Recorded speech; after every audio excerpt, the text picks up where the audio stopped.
Good afternoon. I am Matias Manzotti, and today I have the great pleasure to introduce you to Professor Layat Ayalon, who is a researcher in the School of Social Work at Bar-Ilan University, Israel.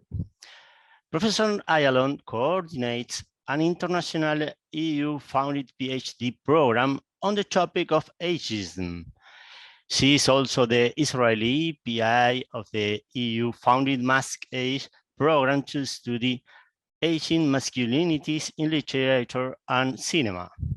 Between 2014 and 2018, Professor Ayalon has led an international research network on the topic of ageism, founded through COST, Cooperation in Science and Technology.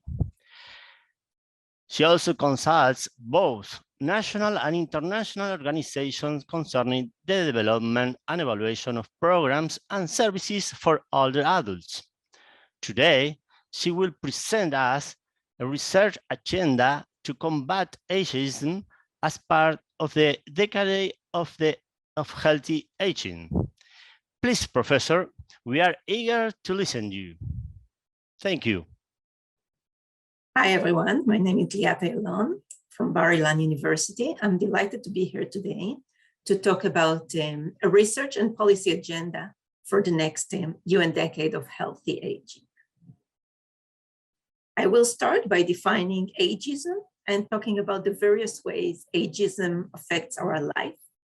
Then I will briefly talk about ways to reduce ageism, and will conclude my talk with policy and research recommendations.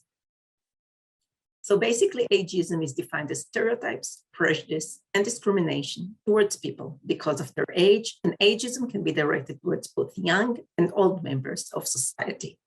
So if we see this image of the older person for a start, we might think that older people are incompetent and weak, or we might think that older people in general are kind and warm and wise. Whatever our predetermined or preconditioned stereotypes are about old age, we're going to feel differently towards this older person because of these stereotypes, and we're going to react differently. Same goes with the image of the younger person. We might think that younger people are loud, noisy, inexperienced, or we might think that they are beautiful, stylish, and innovative. If we think the latter, we might want to hire this person for the job. We might feel attracted to this person. However, if we think that older people are loud and noisy, we might get angry or repelled, and we're not going to want any contact with younger people simply because of these stereotypes, prejudice that we have towards them. Ageism is way more prevalent than the other two isms, sexism and racism. This is despite the fact that there is a lot more research on the topic of racism and sexism compared to the topic of ageism. Nonetheless, almost a little more than a third of the population reports exposure to ageism. So it's certainly very prevalent, and I will be giving today a couple of examples of how ageism affects each and every aspect of our lives. I'm going to start with the pandemic. And with the COVID pandemic, we also had another pandemic, the pandemic of ageism. And ageism during the pandemic, during the COVID-19 pandemic, was manifested in a variety of ways. It was manifested in communication that portrayed older people and old age as a vulnerable group and as a burden to society. It manifested in lockdown, exit, triage, and lockdown and vaccination policies, which used chronological age as a criterion, for instance, for locking down people or for allowing exit to certain groups of the population and for preventing exit and return to normal and for other parts of the population simply because of their age. I'm going to give a couple of examples here. These are studies that look at Twitter communication, and that social media actually allows for very free and open conversation. And we have seen an increase in ageism during the first wave of the pandemic. And there was a portrayal of older people as vulnerable, as weak.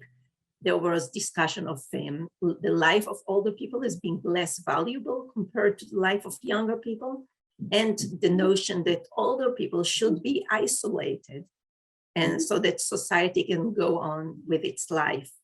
The term boomer remover was used quite often, and it all was in conjunction with the actual pandemic. These messages, however, penetrate the mindset of older people. And when we interviewed older people, for instance, in Israel, they were talking about the same experiences that other people in other countries were reporting as well. And here are a couple of quotes from interviews with older people.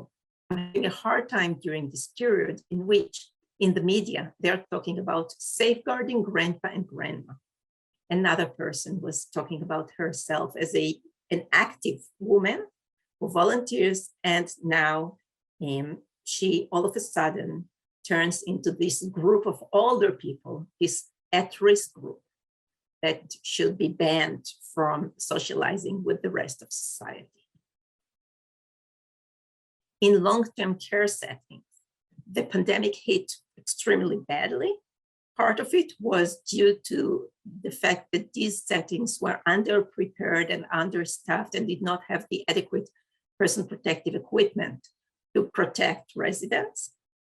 However, the pandemic also resulted in very paternalistic attitudes and behaviors towards older people who resided in this setting.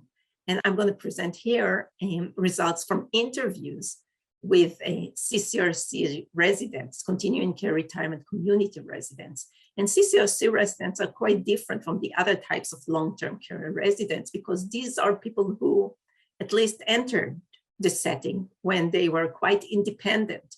And the reason why they entered this setting usually was in order to maintain their high level of autonomy. Nonetheless, during the pandemic, at least in Israel, all CCRC residents were confined to their units for months, way longer than the rest of the population. And these are interviews with these residents who reported a rupture between their life before the pandemic, which was described as ideal, versus life after the pandemic, which is described really as a shocking experience and realization that their life is changed and that the setting they are in is quite paternalistic. Residents also have noticed major power imbalance between themselves and staff. Staff had all the knowledge. Staff was the one to decide whether or not residents were able to engage with each other, were able to engage with the outside world, and residents had very little autonomy during that time. The most distressing finding was that residents reported re-experiencing past traumas. For instance, Holocaust survivors that we interviewed really describe how they relive the past and how the current pandemic brings back memories of hiding, of sickness, of threat from their past. And I think that one of the residents summarized it very elegantly by saying that they have become prisoners of their own age. To conclude, at least in Israel, CCRCs were successful in physically protecting all the people. However, it came at the price of compromising their well-being. CCRCs' defense mechanism to deal with the situation were successful to some extent. But over time, as the rest of the population went back to more or less new normal routine, these mechanisms have collapsed, and all the residents reported high levels of stress, anxiety, depression, despair, and anger. And I think that our findings show the importance of flexibility and sharing of information, because those settings in which residents had more information about the COVID-19 situation, and residents had an opportunity to interact at least with a group of 3 or 4 additional residents, they reported a much better well-being compared to the settings in which residents were confined to their rooms without really knowing what was going on. I'm moving on now to another study, this time a study that actually describes the nursing home situation in the United States.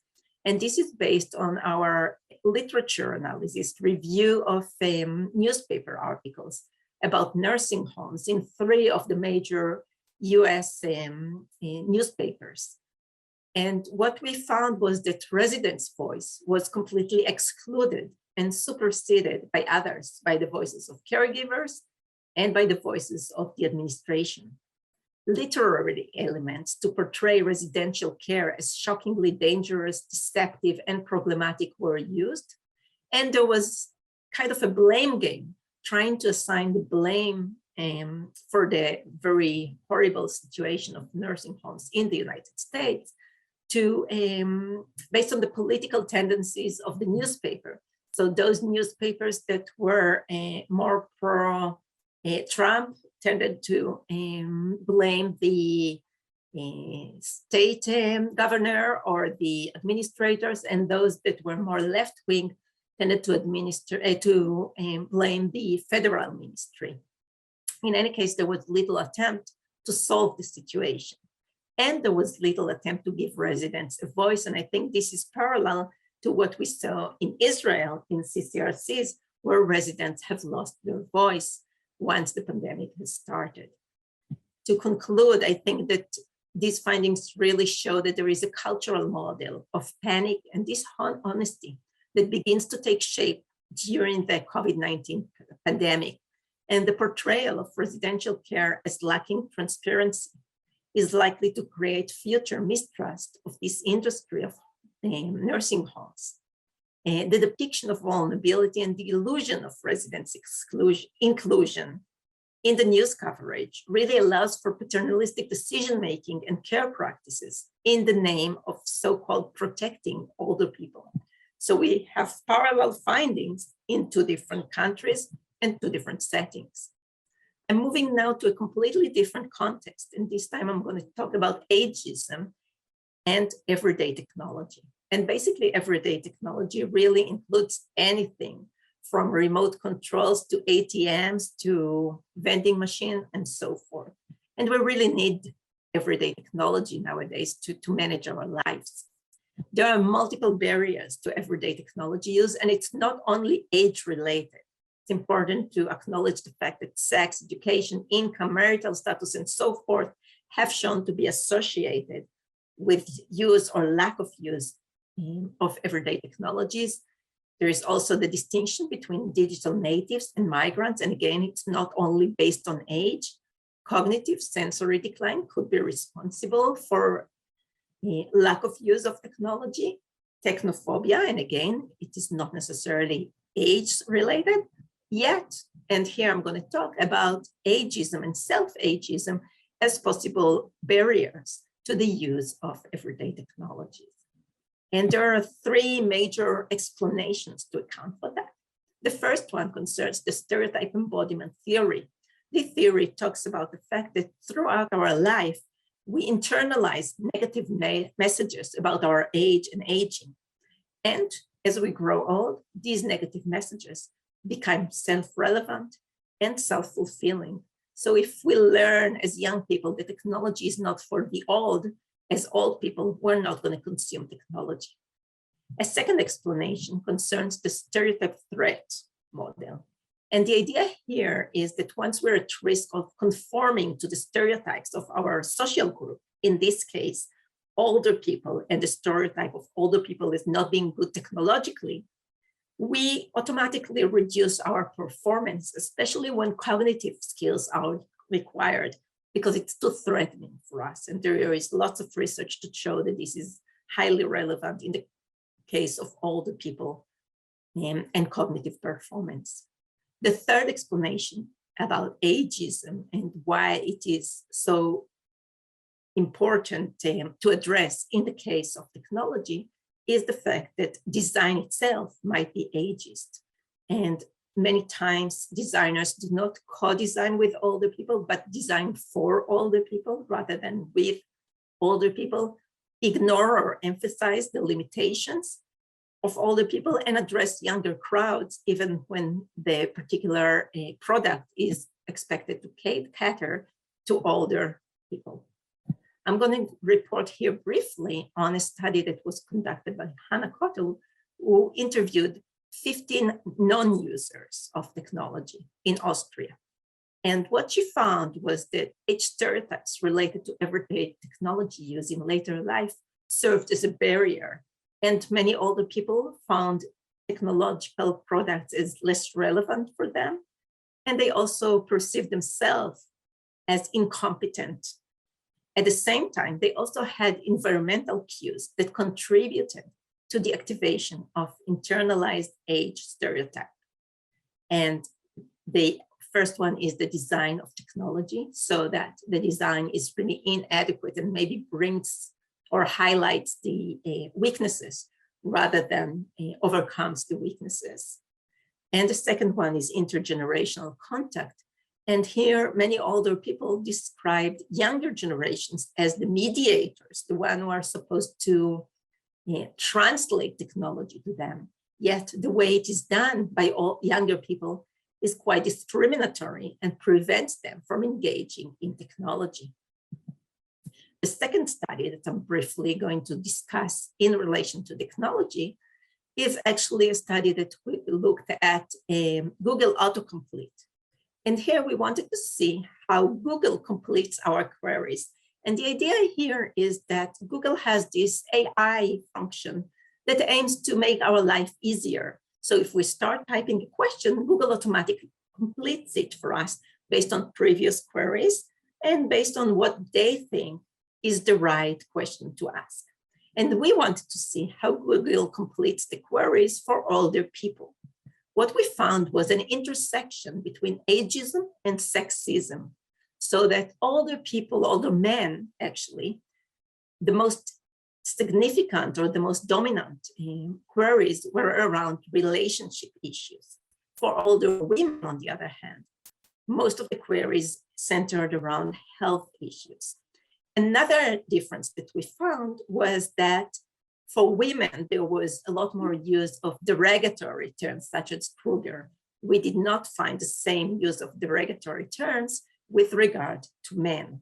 The problem with this autocomplete function is that on the one hand, perhaps it portrays what's out there, what people are interested in asking. But on the other hand, once we see these automatic completions, it actually sinks in our mind and possibly guides our thinking, and our queries are informed by these autocomplete functions. So this is quite problematic, and this is, I think, an example of the intersection between ageism and sexism. And moving now to a third area where ageism is quite prominent, and this is the issue of climate change. And climate change is certainly a threat to the well-being and human rights of all of us. It affects our access to clean air, water, food supply, and adequacy of shelter and security. Older people are particularly affected by climate change, and there is plenty of research to show higher levels of physical comorbidity or medical illness, mental illness, including depression, distress, post-traumatic stress, suicide ideation or attempts, and sense of guilt following exposure to climate change events, and higher levels of mortality, especially among older people. Some of it is attributed to their physiological susceptibility.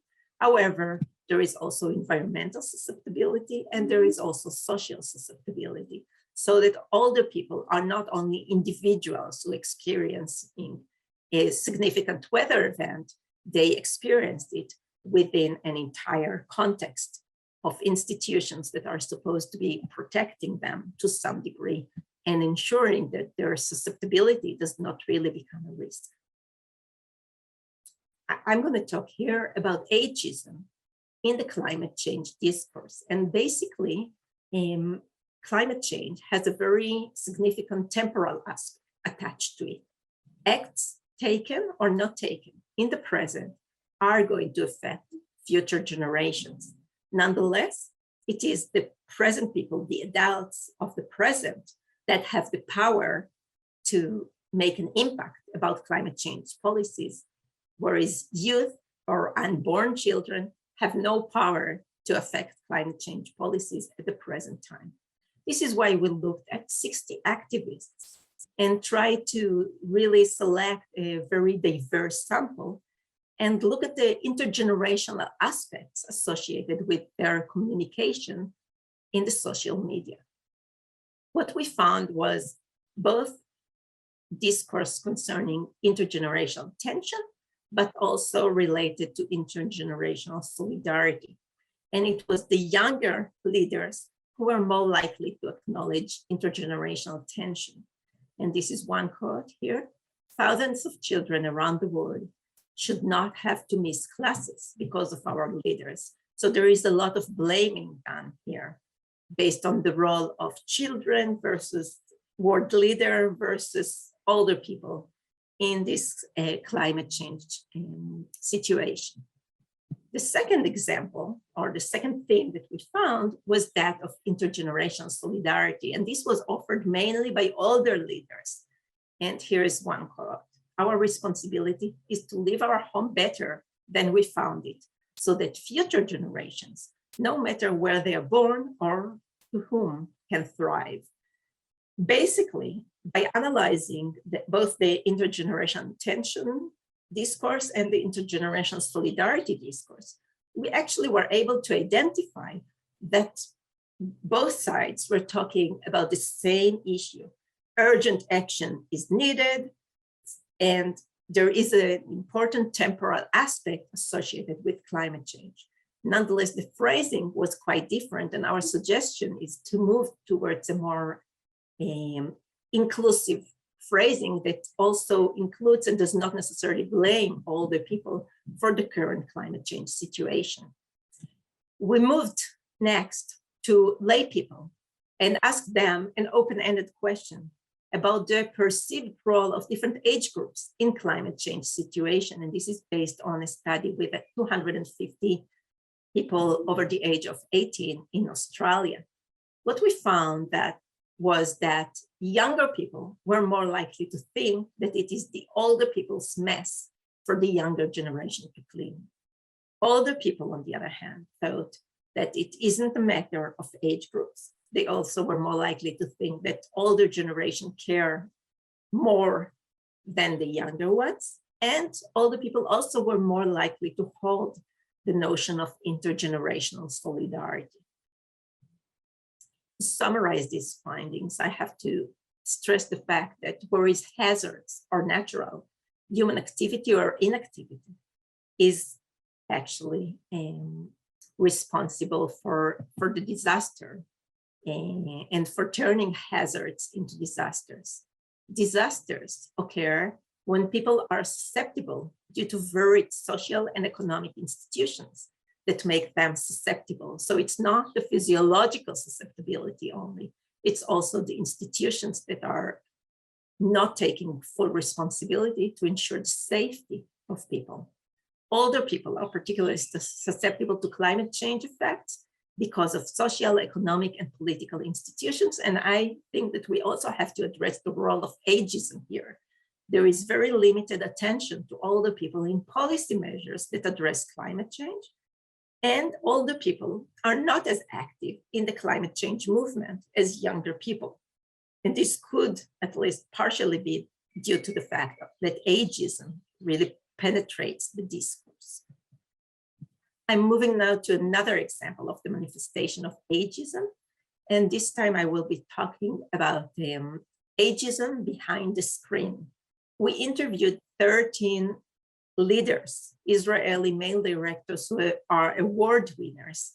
And we asked them about their experiences over time. These were all directors over the age of 55. And they were talking about the changing world. And this is one quote that I think explains it well. "In all the movies I made, the young and the old live in the same period and relate to the same world.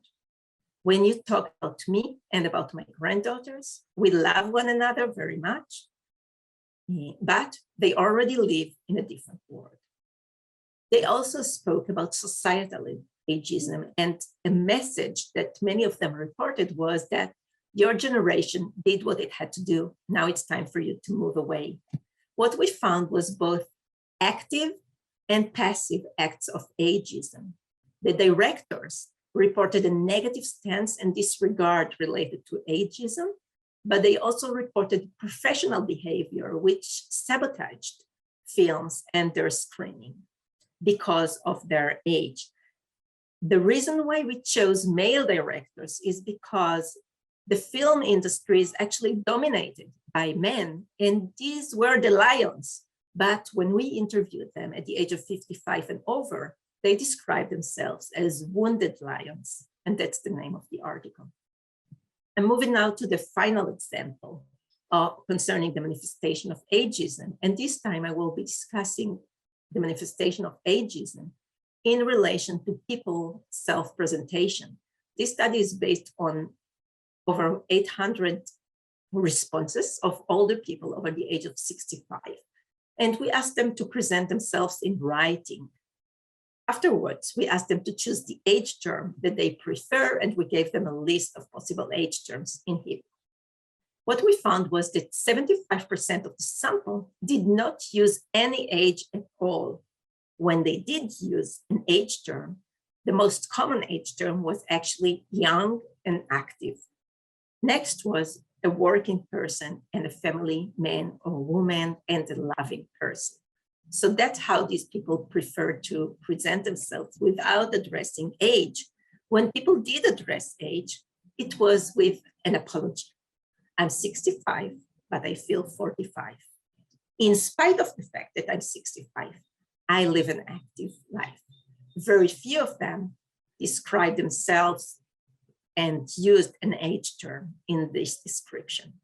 Next, we try to see how the interviewees described themselves versus the preferred age terms that they chose. And basically, the most preferred age term was senior citizen. And this is quite interesting because in some cultures, using the term senior citizen is considered derogatory. However, when respondents spoke about themselves, they were most likely to talk about themselves as retired or pensioners. So I think this too shows the ambivalence about the terms used. The term older person that I use quite often was not a preferred term by older people. And I think this is something that we have to respect. To summarize what I've discussed so far, I think that in order to understand age and ageism, we have to examine multiple intersections. And today I spoke about age and gender, age and dwelling, but there are many other intersections that should be explored. It's also important to acknowledge the fact that ageism is always context dependent. And I spoke about ageism during the COVID-19 pandemic, ageism in relation to climate change, relation to the digital world, to the workforce, as well as self-ageism. So it's really important to understand both the intersectionality and the context when we explore ageism. I'm moving now to interventions and how should we address ageism. According to a recent systematic review, both education and intergenerational contact are effective in reducing ageism. When it comes to education, however, I think that the first step is really to familiarize ourselves with the term ageism. This is based on a survey of over 1,000 Israelis, and we asked them, what is ageism?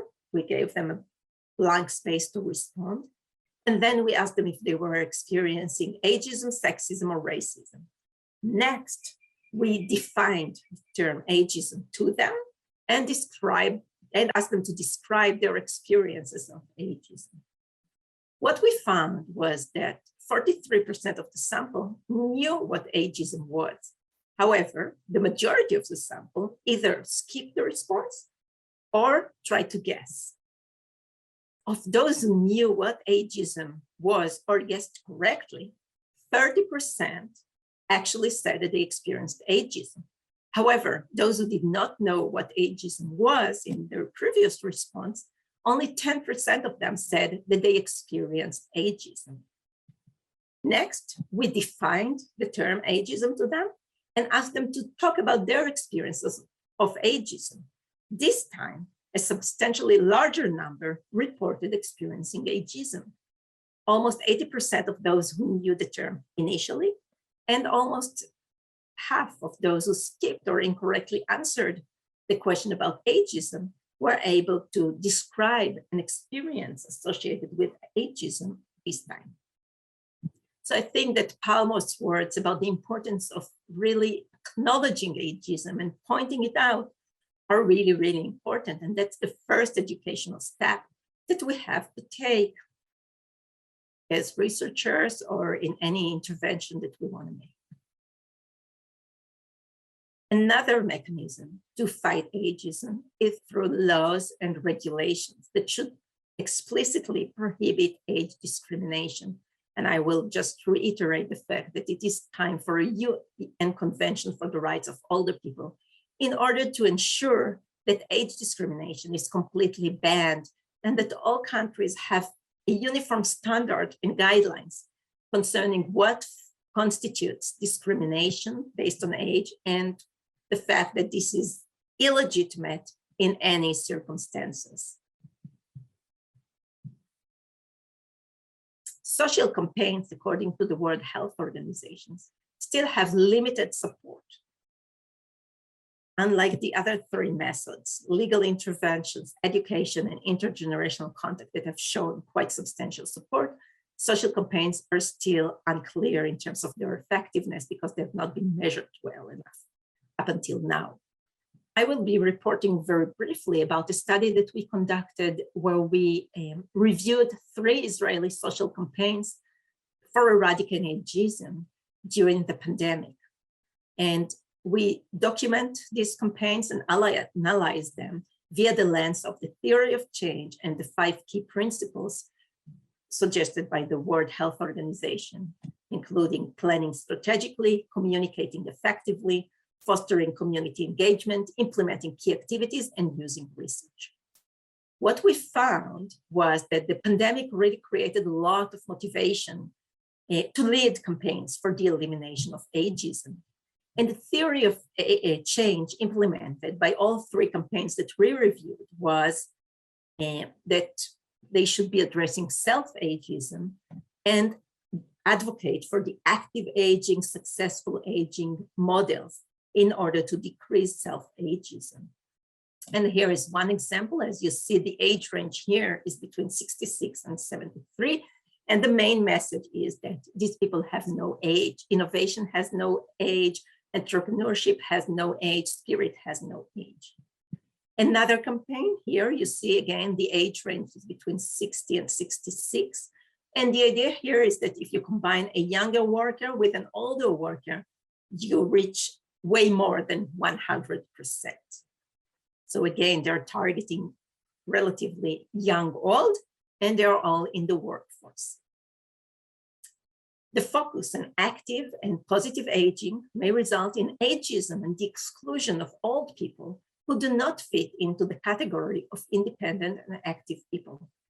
The focus on digital social media, which was quite extensively employed by all 3 campaigns, is another problem because this also excludes certain parts of the population. To create a social change, it is important to present diverse messages and images of older people and old age. And it is also important to join forces. Perhaps if these 3 organizations had joined forces, we would have had a much stronger campaign. It's also important to empirically evaluate campaigns. Our analysis conducted desk reviews and interviews with the leaders of the campaigns, but we did not evaluate the campaigns empirically because we came after the campaigns actually concluded. None of the campaigns employed empirical analysis and evaluation of their action, which is really a pity. I'm moving now to another attempt to address ageism, and this time to address ageism via art work. And this beautiful work by Noah Zilberman, who produced the work called Wrinkles, which is a jewelry collection, was analyzed by Professor myself and by Dr. Shlomit Aharon-Meir to see whether Noah, the artist, was able to dismantle the master's house from within. And the idea is that, according to Audre Lorde, the master's tools will never dismantle the master's house. So in order to challenge conceptions such as ageism, you really have to break all the rules. You have to be from outside, to think from outside the box. Whereas we claim, and I will try to argue in the next slide, that what Noah Zilberman did was to work with the tools of capitalist, consumerist society that adores beauty. Yet, she has used these same tools to challenge our ageist perspective about beauty and appearance in old age. And I would argue here that the exhibit called Wrinkles had used the master tools by choosing jewelry as an artistic subject, by choosing gold as the material for the jewelry in the work, and by using clipped close-up photographs of the artist's face. And these are all used in the beauty industry to sell products to us, to sell anti-aging products to us. Nonetheless, she also dismantled the master's house and challenged our notion of beauty in old age. Her choice of wrinkles as elements of the exhibit's focal point, I think, challenge our thought of wrinkles as something that should not be exhibited at all. And in her work, she also reclaimed the power of the gaze by gazing back at us without fear, without hiding, without trying to cover her wrinkles. To conclude, in order to understand ageism, we really have to have a better understanding of intersectionality and contexts in relation to ageism. We also have to remember that the one size does not fit all. And it's important to respect and accept variability in self-presentations of older people, variability in terminology of older people, and variability in possible interventions that try to target different populations, different sectors of the population, and also address the very high heterogeneity that we have in old age. Thank you very much. I appreciate your time, and I'm happy to answer questions if you have any. Thank you. Well, thank you. I thank Professor Layat Ayalon, who had connection problems, so there will be no question and answer. And I would like to thank everyone present. Keep showing to the Congress and show it. Thank you very much for all listeners. See you. Bye-bye.